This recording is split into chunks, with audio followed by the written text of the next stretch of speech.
Hello दोस्तों, नमस्कार। Study with Tomar channel में आपका स्वागत है। आज हम कक्षा 6 की प्राकृतिक संख्याओं के बारे में पढ़ेंगे, जिसके अंतर्गत हम संख्या और संख्यांक में अंतर, 0, 1, 2, 3, 4, 5, 6, 7, 8, 9 अंकों का प्रयोग और स्थानीय मान पद्धति से संख्याओं का निर्माण करना सीखेंगे।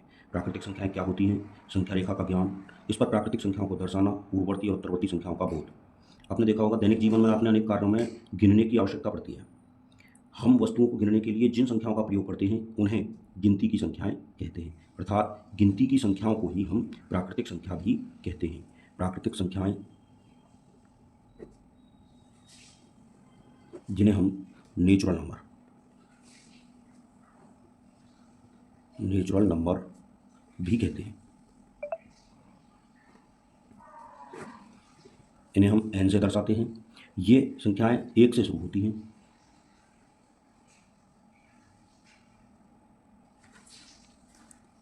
प्राकृतिक संख्याओं में कोई भी सबसे बड़ी संख्या नहीं होती है, क्योंकि उसमें जब 1 जोड़ दिया जाता है तो अगली प्राकृतिक संख्या हमको प्राप्त हो जाती है। अर्थात संख्याओं की शुरुआत होती कैसे है, जैसे इस चित्र में हमको कुछ सेब दे रखे हैं, इनको हम गिनने लगें तो 1, 2, 3, 4। इसमें हमको बॉल दे रखी हैं 1, 2, 3, 4। इसमें हमको किताबें दे रखी हैं 1, 2, 3, 4।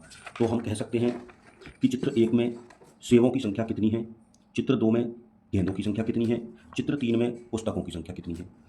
तो हम देखते हैं कि चित्र में चार चार वस्तुएं हैं, 4 सेब, 4 गेंद और 4 ही पुस्तकें। अर्थात जो संकेत 4 है उसे ही हम संख्यांक कहते हैं। इसी प्रकार संख्या 5 को भी संख्यांक 5, 7 को भी संख्यांक 7। अर्थात 0, 1, 2, 3, 4, 5, 6, 7, 8, 9 ये क्या है, संख्यांक। इन संख्यांकों से ही हम अनेक संख्याएं बनाते हैं। अर्थात हम कह सकते हैं संख्याओं को जिन संकेतों द्वारा व्यक्त करते हैं उन्हें संख्यांक कहते हैं। कितने का बोध हम अगर कहने लगें कि चित्र 1 में सेबों की कितनी संख्या है, चित्र 2 में गेंदों की कितनी संख्या है, चित्र 3 में गेंदों की पुस्तकों की कितनी संख्या है, अर्थात कितने शब्द का बोध कराने वाले जो भी जवाब हैं वो सब क्या हैं, संख्या। हम कह सकते हैं कि कितनी वस्तुएं हैं, इसका बोध जिससे भी होता है उसे हम संख्या कहते हैं। संख्या 1 से 9 तक की जो संख्याएं होती हैं उनकी अनेक लिपियों में अनेक संकेत हैं। जैसे एक होती है हमारी देवनागरी लिपि। कौन सी लिपि होती है, देवनागरी लिपि। देवनागरी लिपि जो होती है उसमें हम कहते हैं देवनागरी लिपि। देवनागरी लिपि, देवनागरी लिपि का मतलब है जो शुद्ध हिंदी में लिखी जाती है। जैसे 1, 2, 3, 4, 5, 6, 7, 8, 9। अब ऐसे ही अगर हम 10 बनाने लगें तो 1 और 0। दूसरा होता है रोमन। रोमन लिपि जो होता है जिसे हम बोल देते हैं फर्स्ट, सेकंड। तो ये भी ऐसी बोली जाती है 1, 2, 3 के लिए हम बोलते हैं थर्ड, 4 के लिए बोलते हैं फोर्थ, 5 के लिए बोलते हैं फिफ्थ, 6 के लिए बोलते हैं सिक्स्थ, 7 के लिए बोलते हैं सेवन्थ, 8 के लिए बोलते हैं एट्थ और 9 के लिए बोलते हैं नाइन्थ। ऐसे ही होती है हमारी एक अंतर्राष्ट्रीय लिपि जिसे हम सबसे ज़्यादा यूज़ करते हैं। अंतर्राष्ट्रीय लिपि ये कौन सी होती है, जैसे 1, 2, 3, 4, 5, 6, 7, 8 और 9। बाद में भारतीयों ने जब शून्य का आविष्कार किया तो इसकी सहायता से बड़ी संख्याएं लिखी जाने लगी। तो जो अंक हुए हमारे, जिन्हें हम संख्यांक कहते हैं, संख्यांकों को दूसरी भाषा में हम अंक ही कहते हैं। जैसे अब हम संख्यांकों को संक्षेप में अंक ही कहेंगे। तो अंक जो होते हैं जैसे 1, 2, 3, 4, 5 ये थे, ऐसे ही ये हैं। तो ये अंक होते हैं 0, 1, 2, 3, 4, 5, 6, 7, 8 और 9। अर्थात 0 से 9 तक जिनकी सहायता से हम संख्या लिखते हैं वो सब क्या कहलाते हैं, अंक। जैसे स्थानीय मान पद्धति में संख्याओं को लिखने के लिए हम सीखेंगे स्थानीय मान पद्धति। स्थानीय मान पद्धति क्या है, स्थानीय मान पद्धति होती है इकाईधारी वाली। स्थानीय मान पद्धति, जैसे कोई एक संख्या ले ली हमने, जैसे ले ली 25 बार है, तो ये है वंस, टेंस, 100 और 1000। तो वंस का मतलब 2 × 1 = 2। 1 का मतलब 1 × 1 किसकी जगह पे आया, 10, तो 10 आ गया। 5 किसकी जगह है, सैकड़े की जगह, तो 500 आ गया। और 2 किसकी जगह है, 1000 की जगह, तो अच्छा, इसका सबसे बढ़िया तरीका है, जो ये संख्या हमको यहाँ दे रखी है, अगर इसे भी हम जोड़ के लाएँ तो ये भी संख्या हमें उतनी ही मिलती है। जितनी वो संख्या हमें दे रखी थी उतनी ही संख्या यहाँ भी आती है। जैसे ये संख्या दे रखी थी 2512, तो ये भी संख्या 2512 ही आएगी। अब हम इसमें अंक जो दे रखे हैं उनसे हमें एक संख्या मिली, जैसे 2512। इनको अगर हम शब्दों में लिखने लगें तो इसे लिखेंगे 2512। इसमें हम जो बोलते हैं बिल्कुल उसको ऐसे ही लिख दें तो वो सवाल सही से समझ में आ जाएंगे। यहाँ हम देखते हैं कि विभिन्न संख्याओं के निर्माण में जीरो, जो ये अंक अभी बताए गए थे, 0 1 2 3 4 5 6 7 8 9 अंकों का ही प्रयोग किया गया है। क्रियाकलाप में हमको बताया गया है, जैसे कोई संख्या हमें दे रखी है तो उनमें देखो 8 6 3 6 8 6 8 3 1 1 0, पुनरावृत्ति भी हो सकती है, एक से अधिक हो सकते हैं। जैसे यहाँ दे रखे हैं इकाई, दहाई, सैकड़ा, आरोही अवरोही क्रम। आरोही अवरोही क्रम कैसे निकलेगा? आरोही अवरोही क्रम के लिए आरोही क्रम होता है बढ़ता क्रम। जैसे हमें कुछ अंक दे दिए, कुछ अंक हमें जैसे दे दिए, जैसे यहाँ दे रखा है हमको यहाँ दे रखा है 5 3 8 1। हम इसे लिखने लगे 5 3 8 1, ये हमें दिया जैसे 5 3 8 1।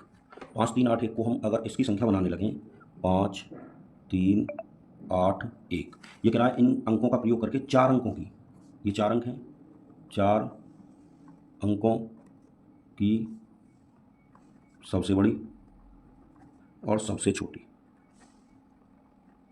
सबसे बड़ी लिखने के लिए सबसे आसान तरीका है इन अंकों को अवरोही क्रम में लिख दो। अवरोही क्रम कौन सा होगा? घटता हुआ क्रम। अवरोही क्रम कौन सा होगा? घटता हुआ क्रम। तो सबसे पहले सबसे बड़ा अंक लिख दो, फिर उससे छोटा अंक लिख दो, फिर उससे छोटा अंक लिख दो, और फिर सबसे छोटा अंक लिख दो। ये तो हो गई सबसे बड़ी। तो ये कौन सा अंक? अवरोही क्रम। अवरोही क्रम, अवरोही का मतलब घटता हुआ क्रम। फिर ये कहने लगे सबसे छोटी संख्या बताओ, तो सबसे पहले सबसे छोटा अंक, फिर उससे बड़ा, फिर उससे बड़ा, लास्ट में सबसे बड़ा। ये हो गया आरोही, आरोही क्रम, बढ़ता हुआ क्रम। तो ये यहाँ से इंपॉर्टेंट सवाल निकल के आते हैं। जैसे अगला सवाल है, अगला सवाल हमको दे रखा है 2 3 और 8 का प्रयोग करके 4 अंकों की, 4 अंकों की सबसे बड़ी। अंक हमको 3 दे रखे हैं, इसका मतलब जो बड़ा अंक है, बड़ा अंक कौन सा है इसमें? 8। तो 8 को हम, जो हमें 3 अंक दे रखे हैं, सबसे पहले सबसे छोटा अंक लिखें 2, फिर उससे बड़ा 3, फिर 8 8 लिख के ये हमको संख्या मिल गई बड़ी। फिर ये कहने लगा सबसे छोटी, तो फिर हम छोटा अंक ढूंढेंगे। छोटा अंक क्या है हमारा? 2। तो फिर 2 को 2 बार लिख देंगे, और फिर 3 और 8। तो इन 3 अंकों से 4 अंकों की बड़ी से बड़ी संख्या मिलेगी 8832, और छोटी से छोटी संख्या मिलेगी 2238। अच्छा, फिर आगे हमें बताया कि अंक हमें दे रखे हैं 2050, जिसे लेकर 4 अंकों की बड़ी से बड़ी और छोटी से छोटी संख्याओं का अंतर पूछा है। तो 4 अंकों की बड़ी से बड़ी और छोटी से छोटी संख्याओं का अंतर हम कैसे निकालेंगे? 4 अंकों की बड़ी से बड़ी और छोटी से छोटी संख्याओं का अंतर हम निकालेंगे 2 0 5 0। 4 अंकों की बड़ी से बड़ी, अगर इसमें हमें 4 अंकों की बड़ी से बड़ी पूछे, बड़ी संख्या, ये हमें 4 अंक दे रखे हैं, बड़ी संख्या निकालें। सबसे बड़ा अंक कौन सा है? 5, उससे छोटा 2, फिर 0 0। यहीं पूछने लगे छोटी संख्या। छोटी संख्या कैसे निकालेंगे? तो सबसे छोटा अंक 2, फिर 0, फिर 0, फिर 5। तो 2005 हो गई सबसे छोटी संख्या, उन्हीं 4 अंकों की, और 5200 हो गई बड़ी संख्या। फिर पूछ रहा है ये अंतर। अंतर कैसे निकलेगा? बड़ी संख्या में से छोटी संख्या को घटा दें। 10 में से 5 गए तो 5, फिर यहाँ 9 बचा, 9 में से 0 गए तो 9, यहाँ 1 बचा, और 5 में से 2 गए तो 3। तो 4 अंकों की बड़ी से बड़ी और छोटी से छोटी संख्या का अंतर 3195 आया, जो हमें यहाँ दे रखा है। 2 0 और 5, 2 0 5 और 0 लेकर 4 अंकों की बड़ी से बड़ी संख्या और छोटी से छोटी संख्या का अंतर ज्ञात। तो बड़ी से बड़ी संख्या है 5200 और छोटी से छोटी संख्या है 2005। अंतर 5200 में से 2005 जो हमने अभी करके बताया वो है ये 3195। अब हम देखेंगे कुछ अंक दिए हैं, 1 अंक की, 2 अंक की, 3 अंक की। तो उसके लिए हम देखेंगे सबसे बड़ी और सबसे छोटी संख्या। ये क्या बताएंगे? अंकों के आधार पर सबसे बड़ी और सबसे छोटी।